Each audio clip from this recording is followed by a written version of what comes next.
क्या आप safe, unique और नेचुरल तरीके से जो आपकी आर्टरीज में क्लॉट बना है, जो ब्लड के थक्के बने हैं उसे कम करना चाहते हैं, ब्लड का फ्लो बढ़ाना चाहते हैं और जो भी ब्लड के प्लैंक बने हैं उसे कम करना चाहते हैं, नेचुरल तरीके से बिना कुछ साइड इफ़ेक्ट के आप करना चाहते हैं, सेफ़ तरीके से करना चाहते हैं, तो ये वीडियो आपके लिए है।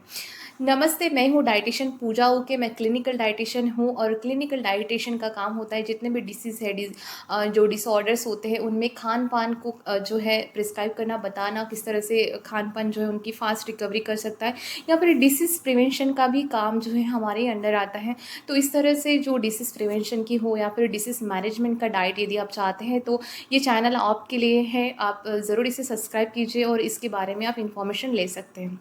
तो आज की इस वीडियो में हम बात करने वाले एक स्पेशल काइंड ऑफ फूड के बारे में, जो कि आपको नेचुरल तरीके से जो है जितने भी ब्लड क्लॉट बने हैं आपके शरीर के अंदर में, जितनी भी आर्टरीज पैक बनी है जिसके चलते हमें सडनली जो है चेस्ट पेन होकर जो हार्ट अटैक का खतरा जो इन दिनों बहुत ज़्यादा बढ़ रहा है, उसको हम कम कर सकते हैं और काफ़ी हद तक कम कर सकते हैं, वो भी नेचुरल और सेफ तरीके से। और बहुत ही अच्छी बात ये है कि ये वेजिटेरियन टाइप का फूड है, तो आई होप किसी को भी इससे कोई दिक्कत नहीं हो सकती है। तो जिस फूड के बारे में हम बात कर रहे हैं वो स्पेशल काइंड ऑफ फूड है, फर्मेंटेड सोया फूड है। आपको पता ही है सोयाबीन में आइसोफ्लेविन्स होते हैं, एक तरह का एंटीऑक्सीडेंट है जो कि स्पेशली कोलेस्ट्रॉल कम करने का काम करते हैं। लेकिन जब हम इसे फर्मेंट करते हैं, करना मतलब क्या, उसमें कुछ ऐसे उसे ऐसे ही छोड़ने के बाद जो बैक्टीरियाज बनते हैं और जो बेसिकली फर्मेंट होना, जैसे हम इडली का बैटर फर्मेंट करते हैं उस तरह से सोया के जो दाने होते हैं उसे फर्मेंट किया जाता है। और जब फर्मेंटेशन होने के बाद में एक स्पेशल काइंड ऑफ एंजाइम्स वहाँ पे डेवलप होता है जिसे कहा जाता है नाटोकाइनेज। यही हमारे लिए जो है हेल्पफुल होता है और इसी के थ्रू विदिन अ मंथ हम जितने भी हमारे शरीर के अंदर क्लॉट्स बने हैं उसे कम करने में, रिड्यूस करने में हमें काफ़ी ज़्यादा मदद होती है। जितने भी लोग 30+ है, 40+ है, या फिर स्पेशली हार्ट डिसीज जो है मिडल एज में आने का खतरा ज़्यादा होता है और स्पेशली यंगस्टर में देखिएगा हार्ट अटैक आने के चांसेस बहुत ज़्यादा होते हैं। तो इसका रीज़न क्या है, इसके लिए मैंने अलग से वीडियो बनाया है। आप चैनल में जाकर जो है वीडियो आप देख सकते हैं, कोलेस्ट्रॉल किस तरह से जो है आपका आर्टरीज को ब्लॉक करता है, और कोलेस्ट्रॉल नहीं तो इन्फ्लामेशन किस तरह से आपको हार्ट अटैक और स्ट्रोक यानी लकवा ला सकता है। इसके रिगार्डिंग मैंने वो वीडियो पोस्ट किया है, उसके लिंक मैं बायो में डिस्क्रिप्शन बॉक्स में ज़रूर प्रोवाइड करूँगी आपको। तो ये नाटो जो है ना special kind of fermented food होता है और स्पेशल बात ये है कि जापानीज़ लोगों का ये काफ़ी फेवरेट और बेहद मनपसंद ब्रेकफास्ट होता है।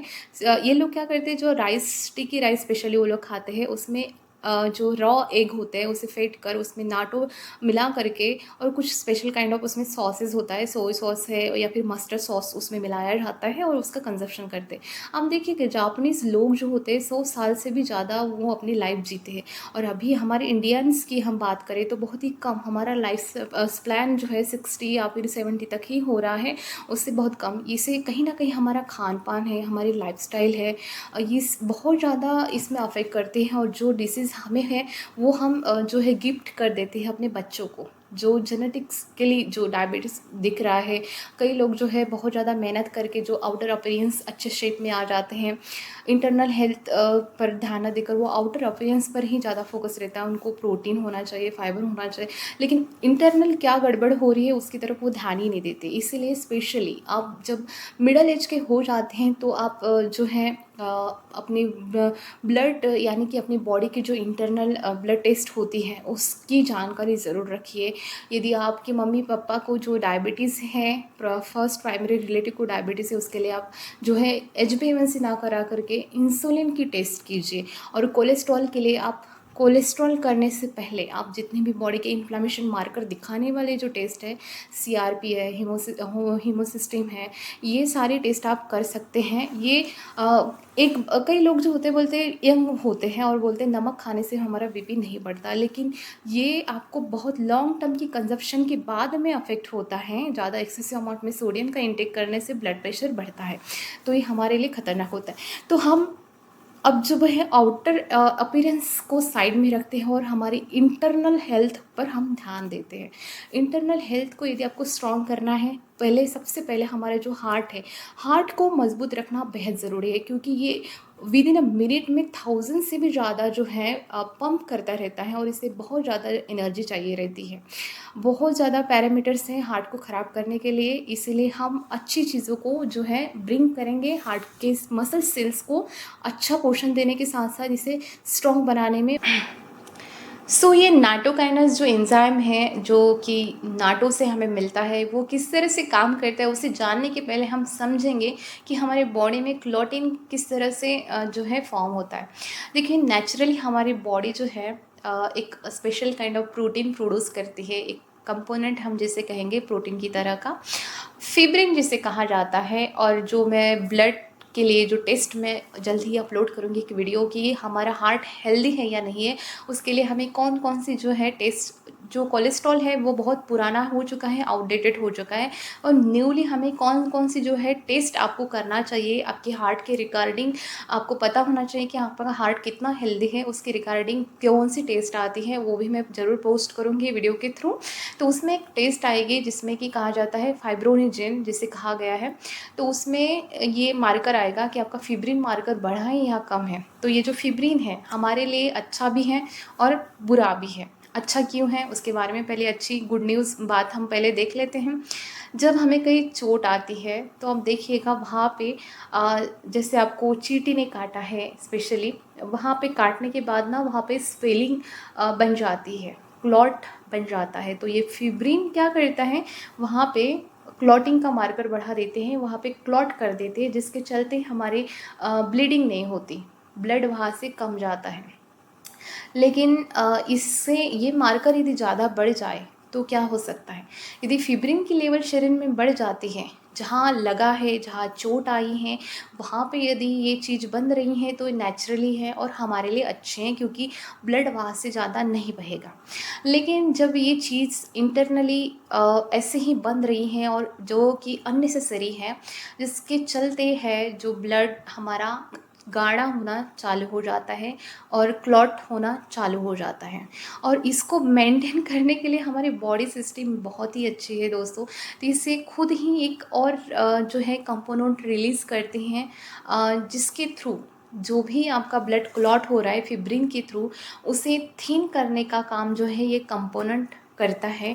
और उस कंपोनेंट को कहा जाता है, फिब्रिन के अपोजिट काम करने वाले कंपोनेंट को हम प्लाज्मिन कहेंगे। और ये सिग्निफिकेंटली जो भी एक्सेस में फिब्रिन बन रहा है, एक्सेस में बनने के बाद जो क्लॉट कर रहा है, उसे कम करने का काम ये करता है। बेसिकली जो प्लाज्मिन है नेचुरल एंटीकोगुलेंट कंपोनेंट हम कहेंगे, जिसके चलते हैं हमारा ब्लड जो है पतला, यानी कि जो केचप वाली कंसिस्टेंसी बनती है। जब ब्लड थीन बनेगा, जब फिब्रिन आएगा, एक्सेसिव फिब्रिन प्रोड्यूस होगा, तो उसमें क्या होगा, केचप वाली जो कंसिस्टेंसी वो बनेगी। लेकिन जब अब प्लाज्मिन वहाँ आ जाएगा ब्लड को पतला करने, तो वो जो है रनी जैसे रेड वाइन वाली जो कंसिस्टेंसी है वहाँ बनना चालू हो जाएगी। सिंपल बात है, फिब्रिन माने की जो केचप वाली कंसिस्टेंसी और प्लाज्मिन माने की आपकी जो रेड वाइन की तरह दिखने वाली जो कंसिस्टेंसी है, उस तरह की कंसिस्टेंसी बनती है प्लाज्मिन के थ्रू। अब आपको ये पता चल गया कि फिब्रिन ज़्यादा बढ़ने से क्लॉटिंग हो रहा है, वहाँ पे जो है ब्लड गाढ़ा हो रहा है, और प्लाज्मिन आने के बाद वो ब्लड थीन हो रहा है। अब जितना कि हमें ब्लड क्लॉट होना भी इम्पॉर्टेंट है, मतलब जहाँ लगी है चोट वहाँ पे, तो उसी तरह यदि एक्सेसिव में ओवरऑल तरीके से यदि प्लाज्मिन बनेगा तो क्या हो सकता है, ऑब्वियसली ब्लड बहुत पतला बनेगा। और जब भी आपको चोट लगेगी तो वहाँ से जो है आपकी ब्लड की नदियाँ बह सकती हैं, नदियाँ नहीं कहेंगे, लेकिन हाँ वहाँ से ब्लड ज़्यादा बहने के चांसेस हो सकते हैं, क्योंकि प्लाज्मिन ज़्यादा एक्टिव हो रहा है आपके बॉडी में। तो ये भी हमें नहीं चाहिए रहता है। अब क्या होता है, कई कारणवश ये प्लाज्मिन अपना जॉब छोड़ देता है, कई बार हम जो जॉब हमें अच्छी नहीं लगती हम वहाँ जाकर लेटर दे देते हैं और जॉब छोड़ देते हैं। उसी तरह प्लाज्मिन है, प्लाज्मिन को उसकी अपनी जॉब पसंद नहीं आ रही है जो कि ब्लड थिन करने का काम करती है, उस वजह से वहाँ पे किसी भी तरह का रिस्ट्रिक्शन नहीं होता है फिब्रिन पर। अब फिब्रिन अपना इंजॉय करता है, अपना जो है ब्लड को जो है गाढ़ा बनाते रहता है, लेकिन वहाँ पे प्लाज्मिन नहीं आ रहा है तो ये थिन नहीं होगा। इसीलिए यहाँ पर हमें ज़रूरत होती है नेचुरल तरीके से प्लाज्मिन का वर्क करने के लिए, उसका जो ब्लड थीन करने के लिए, जो थिक बना है उसे थीन करने के लिए फिर हमें कुछ ऐसे फूड का सेवन करना पड़ेगा जो प्लाज्मिन जो करता था, ब्लड थिन करता था। तो उसी तरह के हम ब्लड थिनर वाली जो चीज़ें यदि हम खाएंगे तो नेचुरल तरीके से वो क्लॉट बनने की जो मैकेनिज़्म है हम उसे बैलेंस में लाएंगे। यदि फिब्रिन अप रहेगा, प्लाज्मिन तो चला ही गया, तो ये और ज़्यादा अप होते रहेगा। लेकिन वेरस हम उसमें प्लाज्मिन वाले जो कंपोनेंट है जो ब्लड थिनर का काम करते हैं, ऐसे फूड को यदि हम लाते हैं तो ये फिब्रिन को लेवल अप कर सकता है, माने कि वो बैलेंस में रहेगा, ना ज़्यादा कम ना ज़्यादा बड़ा। तो इस तरह से जो आपका नाटो है, जिसमें कि नाटोकाइनेज एंजाइम एक्सट्रैक्ट उसमें प्रेजेंट होता है, वो हेल्प करता है। जो प्लाज्मिन का काम है उसको ये रिप्लेस कर देता है और ये बहुत ही उसी की तरह बहुत क्विकली वर्क करना चालू कर देता है। और जितने भी 30+ लोग हैं, जितने भी जिनके जेनेटिक्स में उनके मदर फादर जो हैं प्रोन है हार्ट अटैक के, तो उन्होंने डेफिनेटली आपको टेस्ट पे नहीं जाना है, आपको उसको यूज़ करना आना चाहिए। उसको देखिए, प्रॉब्लम ये नहीं कि आपको पसंद नहीं है, वो प्रॉब्लम को ओवरकम करना कैसे करेंगे ये हमारी प्रॉब्लम होती है। तो अब घर पर ही किस तरह से आपको नाटो बनाना है, इसकी जल्द ही रेसिपी इस चैनल के थ्रू आप उससे मैं शेयर करूँगी। लेकिन तब तक आप जहाँ पे भी आपको मिल सकते हैं, जहाँ चाइनीज़ वो जापानीज़ फूड मिलते हैं वहाँ पे ये नाटो मिल जाएगा आपको, और वो आप घर में ला सकते हैं। उसको आप जो है फ्राइड राइस के साथ में आप जहाँ पे आपको मिक्स करना है, लिटिल क्वांटिटी ऐड करने पहले से बहुत ज़्यादा। यदि हम क्वांटिटी बढ़ा देंगे तो हम और ज़्यादा उस चीज़ को नहीं खा पाएंगे। ठीक है, इस तरह से जो है नाटोकाइनाज एक्सट्रैक्ट हमें हेल्प करता है ब्लड थिन करने के लिए, और नेचुरल ब्लड थिनर का ये काम करता है। सो आई होप नाटोकाइनेज का इम्पॉर्टेंस जो है आपको समझ में आ गया है। तो आप डेफिनेटली नाटो को आप अपने डाइट में ज़रूर इंक्लूड कीजिए। जिस तरह से आपने टोफू को अपनाया है, जिस तरह से जितने भी अलग अलग तरह की जो सुशी है वो अपने डाइट का हिस्सा आपने बनाया, उसी तरह से आप यदि नाटो खाते तो इसका फ़ायदा बेहद ज़्यादा करेगा अदर दैन दिस। तो आप ज़रूर नाटो को अपने डाइट में इंक्लूड ज़रूर कीजिएगा, और इस तरह की इन्फॉर्मेशन के लिए चैनल को प्लीज़ सब्सक्राइब ज़रूर कीजिएगा। वीडियो में मिली इन्फॉर्मेशन आपको यदि अच्छी लगती हैं, तो नॉलेजफुल लगते हैं, तो प्लीज़ जो है वीडियो को लाइक कीजिए। यदि कुछ चीज़ें आपको गलत लगती है तो आप कमेंट द्वारा भी मुझे बता सकते